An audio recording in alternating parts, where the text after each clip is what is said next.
problème. Voilà. Parce que on a tout ça na battu. Pourquoi et ça la maman parce que nous avons besoin. Moi dit battu belé kala. Baba non y battu que non est chef de l'État la personne a vraiment aimé. Ba y battu. Mais si on dit qu'on a aimé na ndinga omkete. Mais parce que na quand tu m'as battu pour on dit type on va bien c'est un Italien ça fait longtemps. Wilfred Pareto. À ça là, bon, il était pour la théorie na ici, parce que comme on a dit, on est avec Moses, Joseph, ni mutaye ko ça la théorie.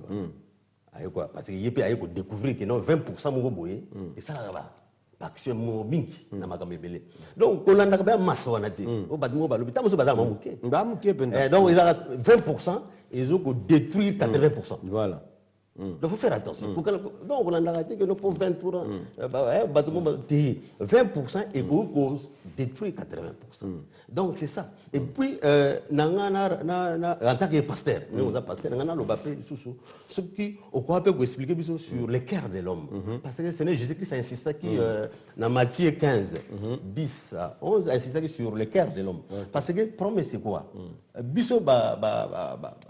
mokili me partout partout en apoto tes amis ni tema on les tes amis tout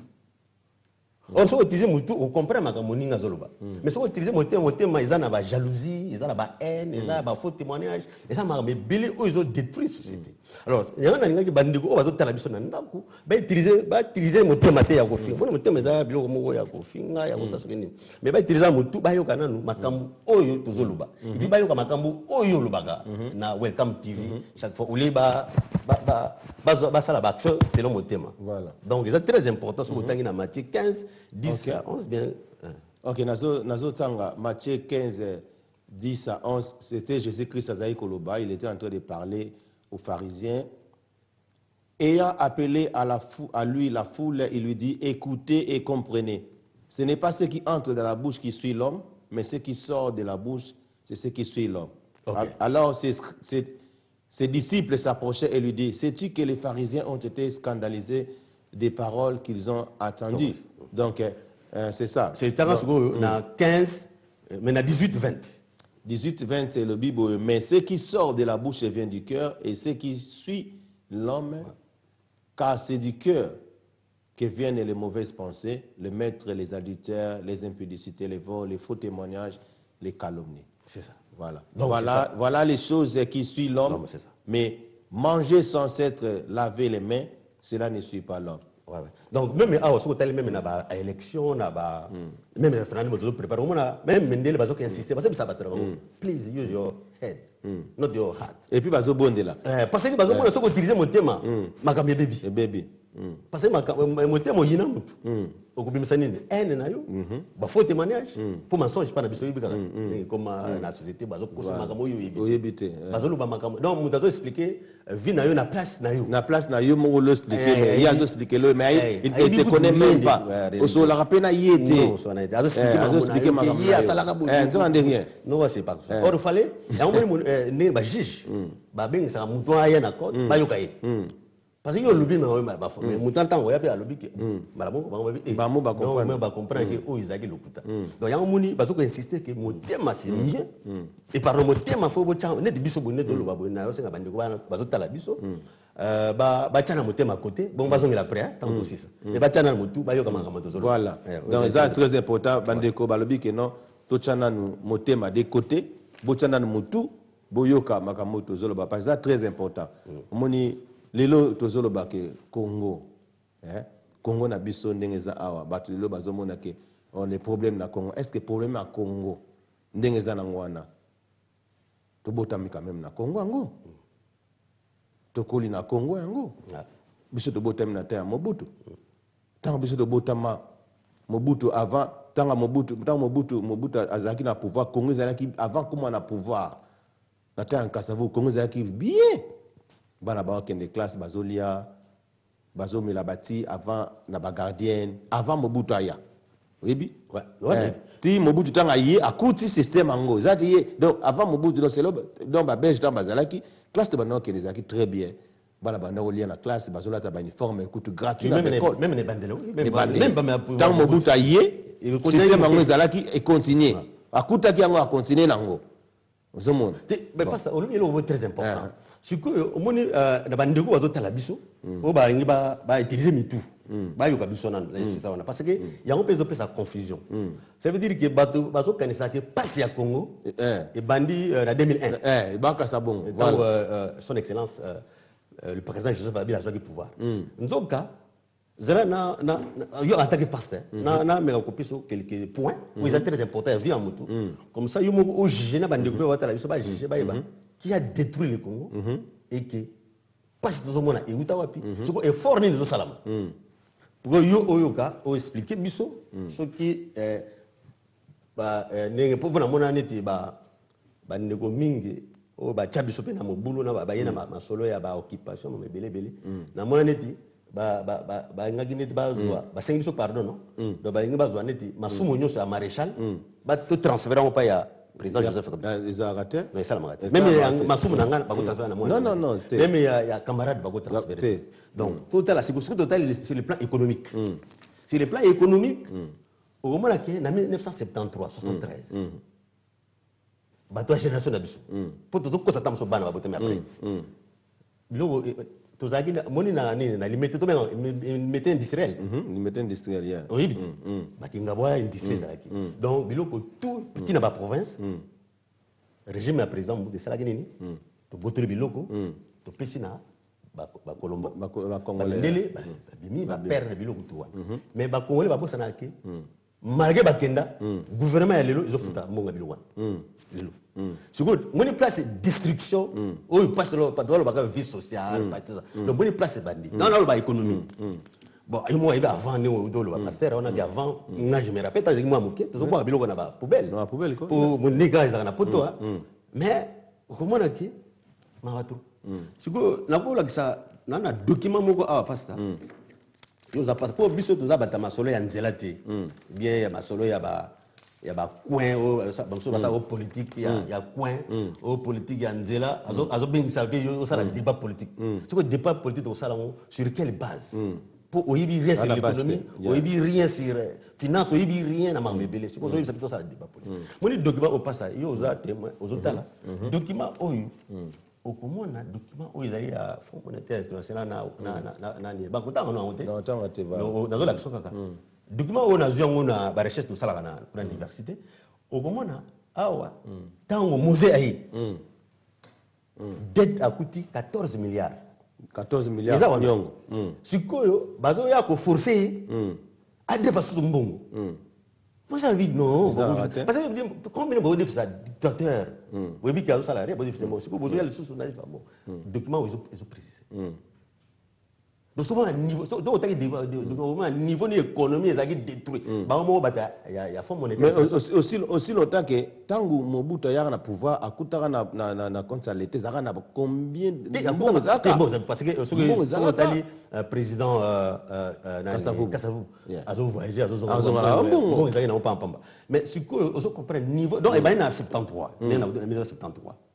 yumu nasir ozo faire reconnaître phrase oyo Papa Lito aloba Goliana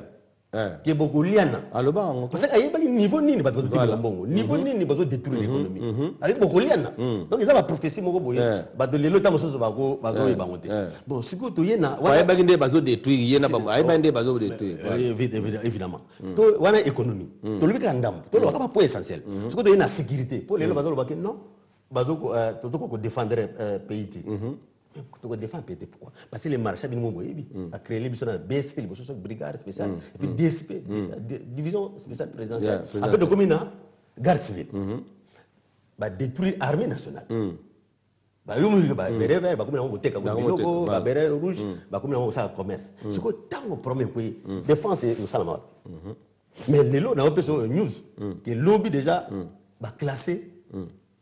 phare de sélection 10e en Afrique voilà l'armement on a un niveau de voilà donc comment na construction et un pays on a plus que la sécurité destruction au la garde civile et puis East on a déstabilisé East na 94 tant où Rwanda a eu un problème bango ba fongola ni frontière ni nduki kota ba mbongo kota bango banani bande ko na bisa forcer ba Rwanda tant ba si problème na bango nakata ba fongoli frontière yango moni c'est ça ils a déstabilisé Ozolanda mais à cette époque ce de lobby époque na 73 wana na tamo butu a fongoli frontière à cause de 73 économie mutabani au détruire nango ils allaient président Joseph Kabila sécurité il était mutabomi armée il était mutu asali biloko nyoso wana tozako de ba BCS na kin BCS mo pas refouiller mais c'est quoi kuna kisa c'est zaki kumawa parce que soda so sombelo na kata zandu osombelo na kata zandu wana donc soko bimi na biloko eloko na yo na zando za na chance parce que soda soka moni akangi aboto le biloko soda mo nga kangana te na erwa oui c'est na do livrer biloko na imprimerie na moni soda mo yo soda aboto le biloko yo za quartier tabangi donc biloko ezalaki voilà bon toke wana tout comme une éducation ils éducation ezalaki très bien ne nguta oloba wana ngana yebe ba frère na biso bazo ba uniforme à l'école ba livret tout l'école c'était bien préparé très bien et puis makamute zo le kakitoko mais c'est quand de comique to avant to ko dakla photo bina impère écoute impère to ba bina bozo yembela ba ni zo ko adorer obligatoire éducation ba lobi mbala moko babani ba somba so yelo te ba bana muso ba vana mabelo bit bana ba vana mabelo tout ça na université ba kati transport ba kati logement ba kati makamutu donc éducation ba détruire éducation et puis so tali yumo yibi pasta série ba examen d'état zo salam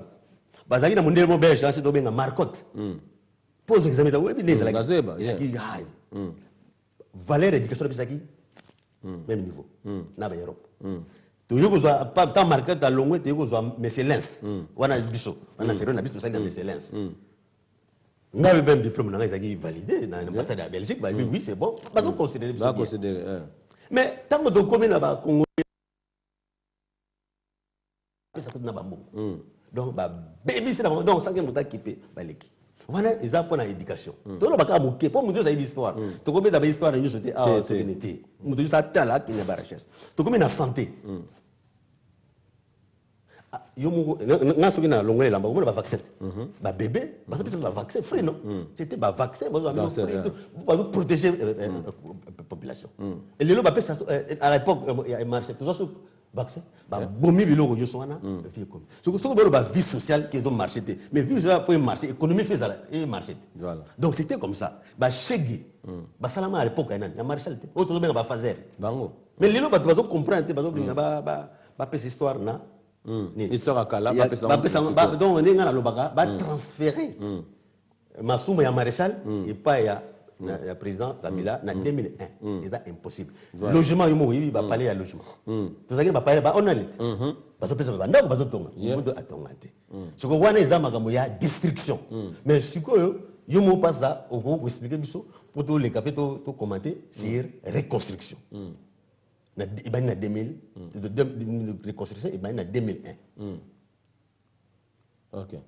Merci. Ndenge lobi ke tozolo ba pona ko reconstruire mboka na biso to lobi ke zo senga na biso ne pas congolais vraiment il faut se prendre en charge dans le sens que premièrement que supporter le gouvernement en place mais bien sûr tant que supporter le gouvernement en place nde oyeba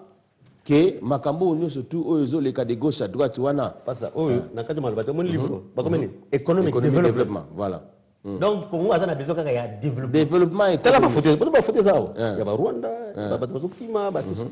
ce que tu as na kati okomona tout a besoin de développement voilà donc ma solo o bato betaka o ngana ko ya soki na sala soki nini ezaba parce que développement c'est salamité économie c'est les stabilité ndenge mokonzi mboka lobaka wana il faut bande ko bayeba que économie avec comme stable il faut de bande ko supporter les gouvernements mais en place c'est ça ba na 5 chantiers to comme la revue de modèle il faut de bande ko supporter les gouvernements en place biso tout te mais au moni soko tangi ba na éviter ceux qui ba yokaka bande ko muso balana ba discours ya président alors ba toujours qui a besoin ba congolais ba ya alors ba chaque fois na ba discours na boye to sangana to développer mboka na biso donc il est kana on ngona mais ceux qui to lobby na reconstruction il y a RDC et reconstruction mo yibi bandaki tant musée parce que musée ba muso ba parenthèse parce que ba mingi ba bosana ka musée tant oya ya musée ezalaki délivrance à Congo délivrance vraiment hier. Pour mon biso africain surtout de comprendre ba signe à mokilité. Ba signe on zamba sala to comprendre. To éviter